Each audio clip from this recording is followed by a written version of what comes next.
জামুগুৰি হাতত আত্মসহায়ক গোটৰ পুখুৰীত দুষ্কৃতিকাৰীয়ে ঢালিলে বিষ। অঞ্চলটোৰ মৰণাগুৰি চাপৰিত ধলাই বিলৰ 10 গৰাকী যুৱকে অভিনন্দন নামেৰে এটি আত্মসহায়ক গোট খুলি প্ৰায় 10 বিঘা মাটিৰ পুখুৰীত মীন পালন কৰি স্বাৱলম্বিতাৰ পথ বাছি লৈছিল। কিন্তু সোমবাৰে নিশা কোনো দুষ্কৃতিকাৰীয়ে পুখুৰীত বিষ দিয়াৰ ফলত প্ৰায় 1.5 লক্ষাধিক টকাৰ মাছৰ মৃত্যু হয়।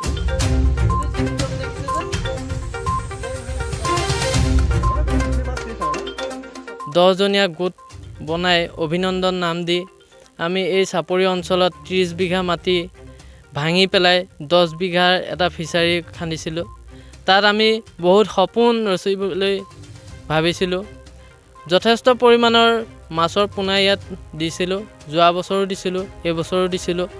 এই দুবছৰীয়া মাছসমূহ কোনো দুষ্কৃতিকাৰীয়ে বিষ বা অন্য কিবা মাৰাত্মক ঔষধ প্ৰয়োগ কৰি পেলাই এই মাছসমূহ ধ্বংস কৰিলে। তেওঁলোকে ধ্বংস কৰাৰ মাছখিনিয়ে ধ্বংস কৰা নাই, আমাকো ধ্বংস কৰিছে বুলি ভাবিবলৈ বাধ্য হৈছোঁ।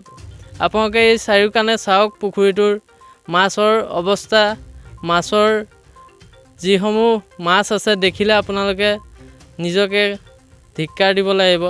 কাৰণ যিসমূহ মাছ প্ৰায় 6-7 কেজি ওজন হৈছে, সেই মাছসমূহ এনেদৰে পৰি থকা দেখি নিজৰ মনত বহুত দুখ লাগিছে।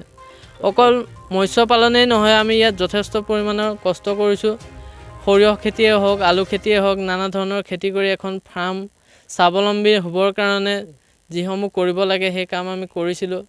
কিন্তু দুৰ্ভাগ্যৰ বিষয়, আমাৰ মনত এতিয়া কি কৰিম কি নকৰিম চিন্তাত বিভূৰিত হৈছোঁ। যথেষ্ট পইচা আমাৰ পানীত পৰাৰ নিচিনা হৈছে। কাৰণ এই মাছ উৎপাদন কৰি আমি নাই বুলিও 3-4 লাখ টকা পালোঁ হয় চাগে। কিন্তু এয়া এতিয়া আমাৰ সপোনৰ বাহিৰত।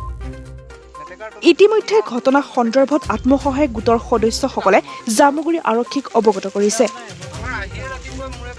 Bureau' report, EastMojo Assam. EastMojo অসমক লাইক, কমেণ্ট আৰু শ্বেয়াৰ কৰিবলৈ নাপাহৰিব। লগতে নটিফিকেশ্যনৰ বাবে বেল আইকনটো ক্লিক কৰিব।